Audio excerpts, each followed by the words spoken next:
ನಾವು ಹೊಸ ವರ್ಷದಲ್ಲಿ ಸಚಿವ ಸಂಪುಟ ವಿಸ್ತರಣೆ ಆಗಲಿದೆ. ನಾನು ಸಚಿವ ಸ್ಥಾನದ ಆಕಾಂಕ್ಷಿ, ಸಿಗುವ ವಿಶ್ವಾಸವಿದೆ. ಹೊಸ ವರ್ಷದಲ್ಲಿ ಸಚಿವ ಸಂಪುಟ ವಿಸ್ತರಣೆ ಆಗಲಿದೆ ಅನ್ನುವಂಥ ವಿಶ್ವಾಸವನ್ನ ಕಲಬುರಗಿಯಲ್ಲಿ ಶಾಸಕ ಅಜಯ್ ಸಿಂಗ್ ಹೇಳಿಕೆಯನ್ನು ಕೊಟ್ಟಿದ್ದಾರೆ. ನಾನು ಸಚಿವ ಸ್ಥಾನದ ಆಕಾಂಕ್ಷಿ ಅಂತ ಹೇಳಿದ್ದಾರೆ.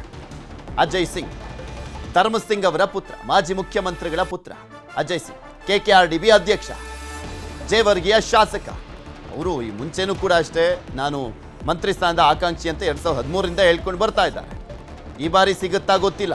ನಮ್ಮ ಸರ್ಕಾರದಲ್ಲಿ ಯಾವ ಕ್ರಾಂತಿಯೂ ಆಗಿಲ್ಲ. ನಾಯಕರ ಹೇಳಿಕೆಗಳಿಂದ ಗೊಂದಲ ಆಗಿದೆ ಅಷ್ಟೇ.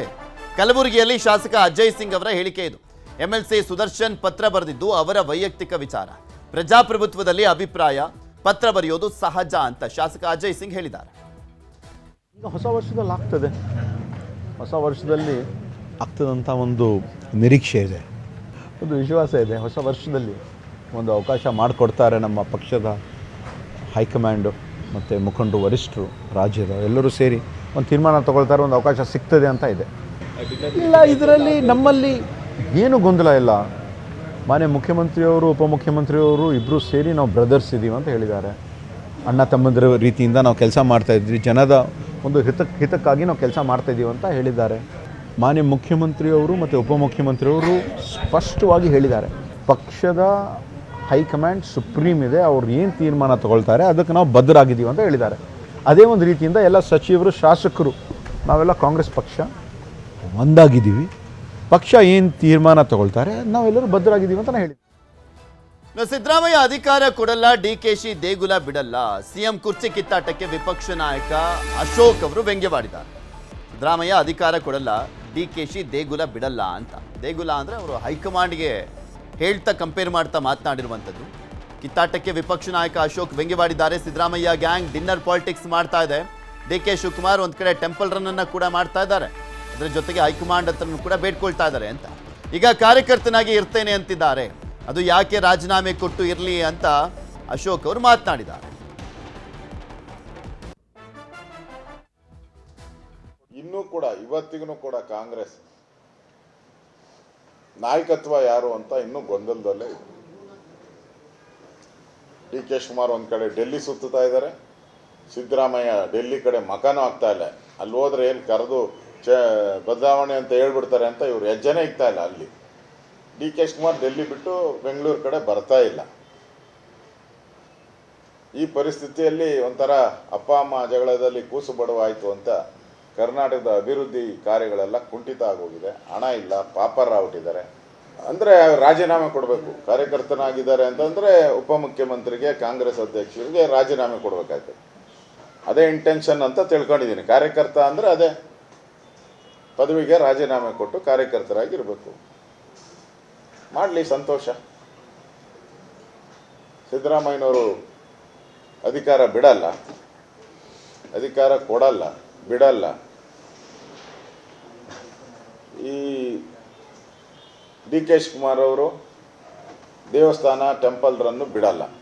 ಇಷ್ಟೇ ಕರ್ನಾಟಕದಲ್ಲಿ ಇವತ್ತೇನು ನಡೀತಾ ಇದೆ ಅಂದರೆ ಇಷ್ಟೇ. ಇವರು ಒಂದು ಕಡೆ ಟೆಂಪಲ್ ರನ್ನು, ಅವರ ಒಂದು ಕಡೆ ಡಿನ್ನರ್ ಪಾರ್ಟಿಗಳು, ಸಿದ್ದರಾಮಯ್ಯನವ್ರ ಗ್ಯಾಂಗು ಡಿನ್ನರ್ ಪಾರ್ಟಿ. ಇವೆರಡೇ ಕರ್ನಾಟಕಕ್ಕೆ ಪಿಕ್ಚರ್ ನಡೀತಾ ಇರೋದು. ಇವೆರಡೇ ಪಿಕ್ಚರ್.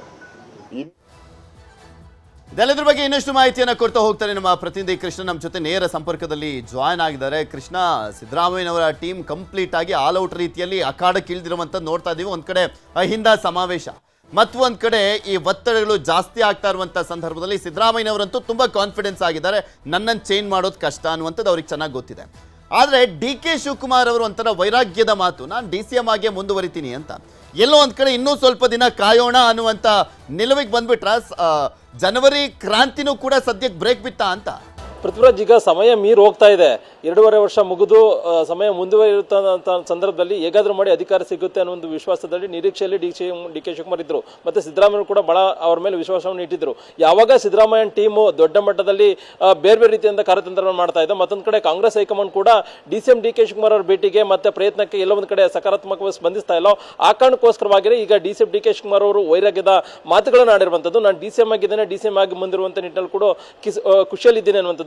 ಅದ್ರ ಜೊತೆಗೆ ಬಹಳ ಪ್ರಮುಖವಾಗಿ ಸಾಮಾನ್ಯ ಕಾರ್ಯಕರ್ತನಾಗಿರ್ತೇನೆ ಅನ್ನೋ ಮಾತನ್ನು ಕೂಡ ಹೇಳಿಕೆಯನ್ನು ಕೊಟ್ಟಿರುವಂತದ್ದು. ಪೃಥ್ವಿರಾಜ್ ಯಾವಾಗ ರಾಜ್ಯ ಕಾಂಗ್ರೆಸ್ನಲ್ಲಿ ಕುರ್ಚಿ ಕಿತ್ತಾಟ ಅನ್ನೋ ಒಂದು ವಿಚಾರ ಚರ್ಚೆ ಆಯಿತೋ, ಇಲ್ಲ ಒಂದ್ ಕಡೆ ಒಂದಷ್ಟು ಆಪ್ತರ ಜೊತೆಗೂ ಕೂಡ ಡಿ.ಸಿ.ಎಂ. ಡಿ.ಕೆ. ಶಿವಕುಮಾರ್ ಅವರು ಇದೇ ರೀತಿಯಿಂದ ಹೇಳಿಕೆಯನ್ನ ಕೊಟ್ಟಿದ್ರು ಅನ್ನುವಂಥದ್ದು. ಯಾಕಂದ್ರೆ ಒಂದ್ ವೇಳೆ ಏನಾದ್ರು ಕಾಂಗ್ರೆಸ್ ಹೈಕಮಾಂಡ್ ನನ್ನ ಮೇಲೆ ನನ್ನ ವಿಚಾರದಲ್ಲಿ ಸರಿಯಾಗಿ ಗೌರವಯುತವಾಗಿ ನಡೆಸ್ಕೊಂಡಿಲ್ಲ ಅಂತಂದ್ರೆ ಈ ರೀತಿಯಾದ ಸಂದೇಶವನ್ನ ಕೊಡ್ತೀನಿ ಅನ್ನುವಂಥದ್ದು. ಅದೇ ರೀತಿಯಾಗಿ ಈಗ ಡಿ.ಸಿ.ಎಂ. ಡಿ.ಕೆ. ಶಿವಕುಮಾರ್ ಕೊನೆಯ ಸಂದರ್ಭದಲ್ಲಿ ಯಾವಾಗ ಕಾಂಗ್ರೆಸ್ ಹೈಕಮಾಂಡ್ ನಾಯಕರು ಯಾವುದೇ ಸಂದರ್ಭದಲ್ಲೂ ಕೂಡ ಅವರ ಭೇಟಿಗೆ ಅವಕಾಶ ಮಾಡಿಕೊಡದೇ ಇರುವಂತದ್ದು, ಮತ್ತೆ ಅವ್ರಿಗೆ ಮಾತುಕತೆಗೆ ಒಪ್ತಿರುವಂತದ್ದು, ಮತ್ತೆ ಡಿ.ಸಿ.ಎಂ. ಡಿ.ಕೆ. ಶಿವಕುಮಾರ್ ಮಾತನ್ನ ಕೇಳದಿರುವಂತಹ ಸಂದರ್ಭದಲ್ಲಿ ಇಲ್ಲ ಒಂದ್ ಕಡೆ ಅನಿವಾರ್ಯವಾಗಿ ಡಿ.ಸಿ.ಎಂ. ಡಿ.ಕೆ. ಶಿವಕುಮಾರ್ ಈ ರೀತಿಯಿಂದ ಒಂದು ಸಂದೇಶವನ್ನ ಕಾಂಗ್ರೆಸ್ ಹೈಕಮಾಂಡ್ ನಾಯಕರಿಗೆ ಕೊಟ್ಟಿರುವಂತದ್ದು. ನಾನು ಸಾಮಾನ್ಯ ಕಾರ್ಯಕರ್ತನಾಗಿರ್ತೇನೆ ಅನ್ನೋ ಒಂದು ಹೇಳಿಕೆಯನ್ನು ಕೊಡೋದ್ರ ಮುಖಾಂತರವಾಗಿ ಕಾಂಗ್ರೆಸ್ ಹೈಕಮಾಂಡ್ಗೆ ಸಂದೇಶವನ್ನು ಕೊಟ್ಟಿರುವಂತದ್ದು. ಡಿ.ಸಿ.ಎಂ. ಡಿ.ಕೆ.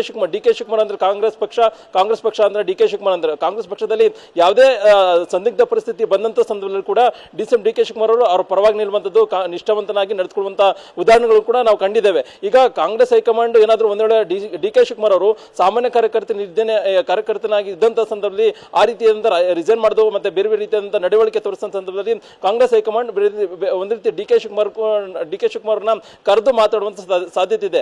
ಆ ಕಾರಣಕ್ಕೋಸ್ಕರವಾಗಿಯೇ ಈಗ ಡಿ.ಕೆ. ಶಿವಕುಮಾರ್ ಅವರು ಇದಂತ ಹೇಳಿಕೆಯನ್ನು ಕೊಡೋದ್ರ ಮುಖಾಂತರವಾಗಿ ಕಾಂಗ್ರೆಸ್ ಹೈಕಮಾಂಡ್ಗೆ ಒಂದು ಸಂದೇಶವನ್ನು ಕೊಟ್ಟಿದ್ದಾರೆ. ಬಹುಶಃ ಈ ಒಂದು ಹೇಳಿಕೆಯನ್ನು ಆಧರಿಸಿ ಮುಂದಿನ ದಿನಗಳಲ್ಲಿ ಕಾಂಗ್ರೆಸ್ನ ಹೈಕಮಾಂಡ್ ನಾಯಕರು ಅವರನ್ನ ಕರೆದಿ ಮಾತಾಡುವಂತ ಸಾಧ್ಯತೆ ಇದೆ. ಇದು ಒಂದು ಚರ್ಚೆ ಆದರೆ ಮತ್ತೊಂದು ಕಡೆ ಈಗಾಗಲೇ ಡಿ.ಸಿ.ಎಂ. ಡಿ.ಕೆ. ಶಿವಕುಮಾರ್ ಯಾವಾಗಲೂ ಕಾರ್ಯತಂತ್ರವನ್ನು ಮಾಡ್ತಾ ಇದ್ದಾರೆ. ಅದಕ್ಕೆ ಕೌಂಟರ್ ಆಗಿ ಮುಖ್ಯಮಂತ್ರಿ ಸಿದ್ದರಾಮಯ್ಯ ಬಡದ ನಾಯಕರುಗಳು ಕೂಡ ಮಾಡ್ತಾ ಇರುವಂತದ್ದು. ಒಂದ್ ಕಡೆ ಅಹಿಂದ ಸಮಾವೇಶವನ್ನು ಮಾಡೋದ್ರ ಮುಖಾಂತರವಾಗಿ ಸಿದ್ದರಾಮಯ್ಯ ಪರವಾಗಿ ನಿಂತ್ಕೊಳ್ಳುವಂತದ್ದು, ಮತ್ತೊಂದ್ ಕಡೆ ಸಿದ್ದರಾಮಯ್ಯ ಅವರು ಈಗ ಸದ್ಯಕ್ಕೆ ಒಂದು ರೀತಿ ನಿರಾಂತಕದಲ್ಲಿದ್ದಾರೆ.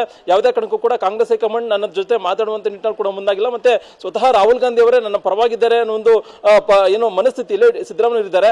ಆ ಕಾರಣಕ್ಕೋಸ್ಕರವಾಗಿ ಒಂದ್ ವೇಳೆ ಏನಾದರೂ ಕಾಂಗ್ರೆಸ್ ಹೈಕಮಾಂಡ್ ಅಥವಾ ಡಿ.ಸಿ.ಎಂ. ಡಿ.ಕೆ. ಶಿವಕುಮಾರ್ ಒತ್ತಡ ತಂತ್ರಗಾರಿಕೆ ಮಾಡಿ ಕಾಂಗ್ರೆಸ್ ಹೈಕಮಾಂಡ್ ನಾಯಕರು ಏನಾದರೂ ಮುಖ್ಯಮಂತ್ರಿ ಬದಲಾವಣೆ ಮಾಡುವಂತ ಸಂದರ್ಭ ಬಂತು ಅಂತಂದ್ರೆ ಅವಾಗ ಅಹಿಂದ ಅಸ್ತ್ರವನ್ನು ಪ್ರಯೋಗವನ್ನು ಮಾಡಬೇಕು. ಅಂದ್ರೆ ಅಹಿಂದ ವರ್ಗದವರು ಕಾಂಗ್ರೆಸ್ ಪರವಾಗಿದ್ದಾರೆ. ಒಂದ್ ವೇಳೆ ಏನಾದ್ರು ಸಿದ್ದರಾಮಯ್ಯ ನಿಲ್ಲಿಸಿದ್ರೆ ಇಲ್ಲ ಒಂದ್ ಕಡೆ ಅಹಿಂದ ವರ್ಗ ಸಂಪೂರ್ಣವಾಗಿ ಕಾಂಗ್ರೆಸ್ ವಿರುದ್ಧವಾಗಿ ನಿಲ್ಲುತ್ತೆ, ಕಾಂಗ್ರೆಸ್ನಿಂದ ದೂರ ಆಗುತ್ತೆ ಅನ್ನೋ ಸಂದೇಶವನ್ನು ಕೊಡೋದ್ರ ಮುಖಾಂತರವಾಗಿ ಮುಖ್ಯಮಂತ್ರಿ ಪದವಿಯನ್ನ ಹೇಗಾದ್ರೂ ಮಾಡಿ ಒಂದ್ ರೀತಿ ಭದ್ರಪಡಿಸಿಕೊಳ್ಳುವಂತ ನಿಟ್ಟಿನಲ್ಲಿ ಕೂಡ ಮುಖ್ಯಮಂತ್ರಿ ಸಿದ್ದರಾಮಯ್ಯ ಪ್ಲಾನ್ ಅನ್ನು ರೂಪಿಸಿರುವಂತದ್ದು. ಅದಕ್ಕೆ ಪೂರಕವಾಗಿಯೇ ಇದೀಗ ಅಹಿಂದ ವರ್ಗದ ಸಮಾವೇಶ ದೊಡ್ಡ ಮಟ್ಟದಲ್ಲಿ ಈಗಾಗಲೇ ನಡೀತಿರುವಂತದ್ದು. ಮತ್ತೊಂದ್ ಕಡೆ ಪರಮೇಶ್ವರ್ ಅವರು ಕೂಡ ಒಂದ್ ವೇಳೆ ಏನಾದ್ರು ಚೇಂಜ್ ಆಯ್ತು ಅಂತಂದ್ರೆ ಅವರು ಒಂದ್ ರೀತಿ ಕ್ಲೈಮ್ ಮಾಡ್ಕೊಳ್ಳುವಂತ ನಿಟ್ಟಿನಲ್ಲಿ ಕೂಡ ತೆರೆಮರೆಯಲ್ಲಿ ಕಸರತ್ತನ್ನ ಮಾಡ್ತಾ ಇದ್ದಾರೆ.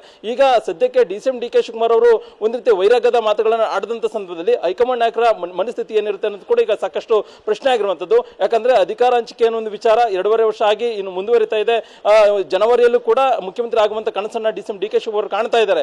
ಇಂತಹ ಸಂದರ್ಭದಲ್ಲಿ ಹೈಕಮಾಂಡ್ ನಾಯಕರು ಅವ್ರ ಜೊತೆಗೆ ಮಾತಾಡುವಂತದ್ದು ಮತ್ತೆ ಪರೋಕ್ಷವಾಗಿ ಸಿದ್ದರಾಮಯ್ಯ ಪರವಾಗಿ ನಿಲ್ಲುವಂತದ್ದು ಮತ್ತೆ ಸಿದ್ದರಾಮಯ್ಯ ಜೊತೆಗೆ ಮಾತಾಡುವಂತ ನಿಟ್ಟಿನಲ್ಲಿ ಕೂಡ ಕಾಂಗ್ರೆಸ್ ಹೈಕಮಾಂಡ್ ಮಾಡ್ತಾ ಇದೆ. ಹಾಗಾಗಿನೇ ಇದೆಲ್ಲದರಿಂದ ಬೇಸರಗೊಂಡಿರ್ತಕ್ಕಂಥ ಡಿ.ಸಿ.ಎಂ. ಡಿ.ಕೆ. ಶಿವಕುಮಾರ್ ಅವರು ಇದೀಗ ವೈರಾಗ್ಯದ ಮಾತುಗಳನ್ನು ಆಡೋದ್ರ ಮುಖಾಂತರವಾಗಿ ಪರೋಕ್ಷವಾಗಿ ತಮ್ಮ ಕಾಂಗ್ರೆಸ್ ಪಕ್ಷದ ಹೈಕಮಾಂಡ್ಗೆ ಎಲ್ಲೊಂದ್ ಕಡೆ ಒಂದು ಸಂದೇಶವನ್ನ ಕೊಡುವಂತ ನಿಟ್ಟಿನಲ್ಲಿ ಈ ಒಂದು ಹೇಳಿಕೆಯನ್ನ ದೆಹಲಿಯಲ್ಲೇ ಕುಳಿತುಕೊಂಡು ಮಾತಾಡಿದ್ದಾರೆ. ಬಹುಶಃ ಈ ಒಂದು ಹೇಳಿಕೆಯನ್ನು ಆಧರಿಸಿ ರಾಹುಲ್ ಗಾಂಧಿ, ಸೋನಿಯಾ ಗಾಂಧಿ ಮತ್ತೆ ಪ್ರಿಯಾಂಕಾ ಗಾಂಧಿ ಮತ್ತೆ ಕೆ.ಸಿ. ವೇಣುಗೋಪಾಲ್ ಇವರೆಲ್ಲರೂ ಕೂಡ ಯಾವ ರೀತಿಯಾದಂತಹ ನಿರ್ಧಾರವನ್ನು ತೆಗೆದುಕೊಳ್ತಾರೆ ಅಂತದ್ದು ಈಗ ಸದ್ಯಕ್ಕಿರುವಂತಹ ಪ್ರಶ್ನೆ ಆಗಿರುವಂತದ್ದು. ಪೃಥ್ವಿರಾಜ್. ಓಕೆ, ಧನ್ಯವಾದ ಕೃಷ್ಣ ನಿಮ್ಮೆಲ್ಲ ಮಾಹಿತಿ.